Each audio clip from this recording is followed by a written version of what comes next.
Bem, claramente o que está acontecendo na França agora está absolutamente aterrorizando o establishment da União Europeia porque vimos um desenvolvimento muito dramático. Isso porque Marine Le Pen, inicialmente achávamos que ela não poderia concorrer à presidência da França, mas parece que, após seu recurso, ela agora pretende concorrer. E de fato vai além. Le Pen continua dizendo que é inocente e que vai recorrer novamente. Mas, de modo geral, isso significa que Marine Le Pen, ao que parece, será candidata à presidência na França. E que, enquanto seu recurso é analisado, ela poderá fazer campanha sem uma tornozeleira eletrônica, o que era um dos receios de que ela fosse fortemente restringida com uma tornozeleira. Agora, é claro, esta é uma União Europeia em que a França foi reduzida a nem sequer conseguir bloquear um acordo da UE. Então, o acordo do Mercosul é praticamente unanimemente rejeitado na França. Os agricultores temem que serão dizimados por esse acordo. A França é contra esse acordo, firmemente contra esse acordo, mas incapaz de vetá-lo. Esse é o funcionamento da União Europeia moderna. Que tipo de democracia é essa em que o seu governo, o seu presidente, se opõem a um acordo da UE que não conseguem impedir de ser imposto ao seu país? Mas, em relação a Marine Le Pen se tornar a próxima presidente da França, basta olhar para o que a UE tem feito aqui. Eles estão se preparando para aprovar o orçamento à força antes das eleições presidenciais francesas em abril de 2027. Temendo que Le Pen vença, temendo que ela se oponha a esse orçamento proposto de 2 trilhões de euros. E dá para ver claramente a intenção aqui de aprovar isso à força, de acelerar todo esse processo antes que Marine Le Pen possa eventualmente assumir como a próxima presidente da França e bloquear isso. E você já viu uma oposição semelhante a esse orçamento por parte da Alemanha. Você pode ver que eles têm falado sobre querer que 400 bilhões de euros sejam retirados, cortados desse orçamento de 2 trilhões de euros para 2028 a 2034. Porque, é claro, isso significaria um enorme aumento nas contribuições alemãs. O orçamento atual da UE foi de 1 trilhão e 300 bilhões. Agora eles querem aumentar para 2 trilhões. E mesmo se a Alemanha conseguisse o corte de 400 bilhões de euros que quer, o orçamento ainda aumentaria em 27%. A Alemanha estaria contribuindo com mais de 50 bilhões de euros por ano. E com a vaca leiteira do Reino Unido fora do jogo, isso claramente aumenta a pressão sobre figuras como o chanceler alemão Friedrich Merz, que não está exatamente popular na Alemanha neste momento. Mas também até mesmo Macron e seus aliados percebem como seria péssima a imagem se a França tivesse que aumentar muito suas contribuições para o orçamento da UE.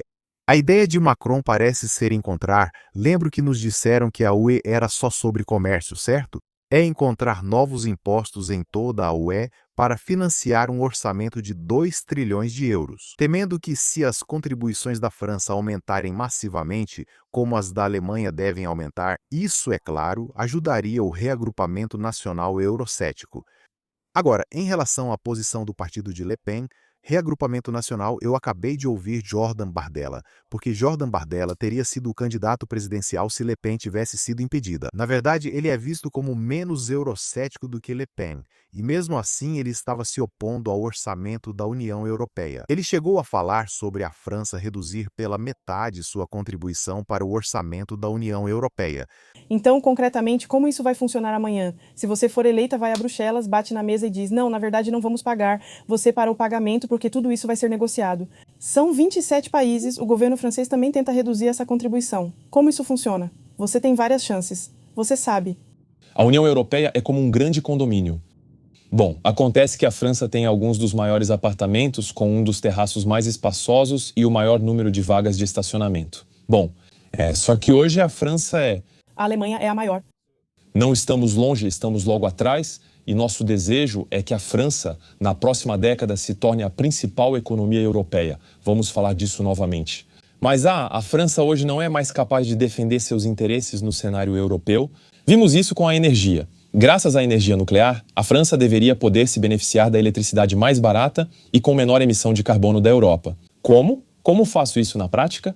A Alemanha, por exemplo, já que falamos de energia e depois discutiremos o orçamento, permite que seus grandes industriais acessem eletricidade a 50 euros por megawatt-hora. Veja, na Europa, vou responder sobre a contribuição. Na Europa, você tem países que, por exemplo, no leste, têm níveis salariais muito mais baixos e, portanto, se beneficiam do que para eles é uma vantagem comparativa na indústria e especialmente na economia. Queremos que a França também tenha eletricidade a 50 euros por megawatt-hora, por isso estamos indo a Bruxelas pela primeira vez amanhã. Assim, a França poderá recuperar uma tarifa nacional de eletricidade sem sair do mercado europeu. A França exporta energia e ela exporta principalmente para a Alemanha. E assim, a França continuará exportando energia, continuará vendendo sua energia para países com os quais tem relações econômicas. Ela permitirá que famílias, empresas e startups francesas que investem em IA tenham acesso à eletricidade abundante, limpa e das mais baratas da Europa, pois queremos que a França volte a ser um paraíso energético. Respondo para você, desculpe a divagação, mas era importante. Vamos negociar o orçamento. Como fizeram a Alemanha e como fizeram os Países Baixos. A Alemanha e os Países Baixos. Mas nós faremos esses ajustes. E nós também faremos isso a posteriori, e então nós iremos ver a presidente da Comissão Europeia e diremos a ela que, porque a França é um país que contribui mais do que recebe da União Europeia, nós damos todo ano, em função das tarifas alfandegárias, cerca de 30 bilhões de euros e recuperamos 15. A França vai recuperar vantagens comparativas, como no preço da eletricidade, e também reduzir sua contribuição, já que pedimos esforço de todos, senhora. Pedimos aos franceses que façam esforços. E o que dizemos a eles em tempos de crise? Vamos aumentar o orçamento da União Europeia em 80%, incluindo o de funcionamento, por exemplo, elevando em 50% o orçamento de jatos particulares dos comissários europeus.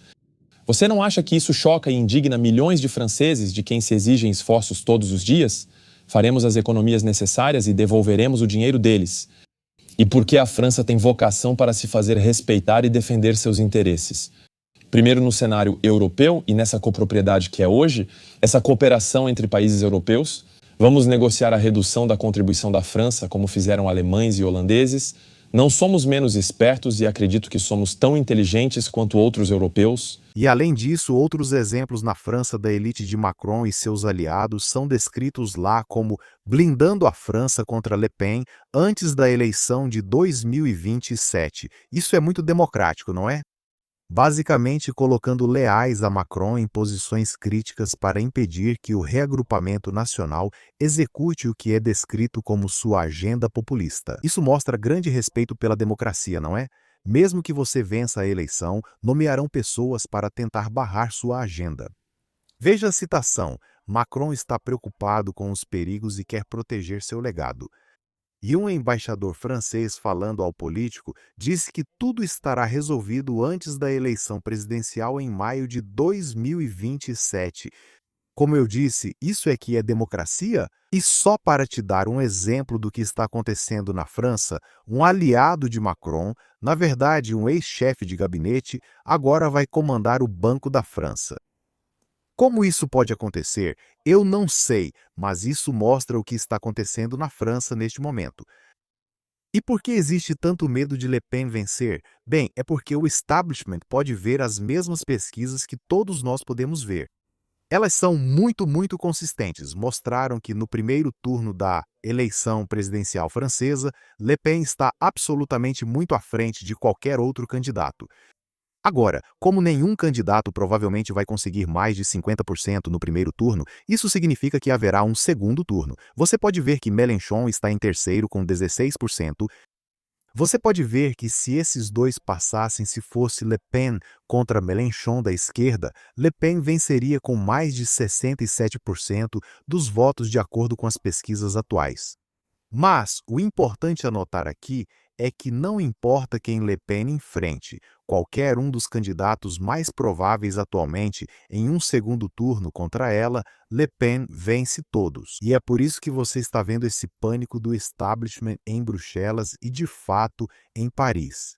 Então, isso mostra a realidade do que está acontecendo na França antes daquilo que, suspeito eu, será uma eleição presidencial francesa muito dramática. Como sempre, pessoal, se vocês gostaram do vídeo, se acharam informativo e útil, por favor, deixem um joinha rápido. E claro, como sempre, valeu por assistir.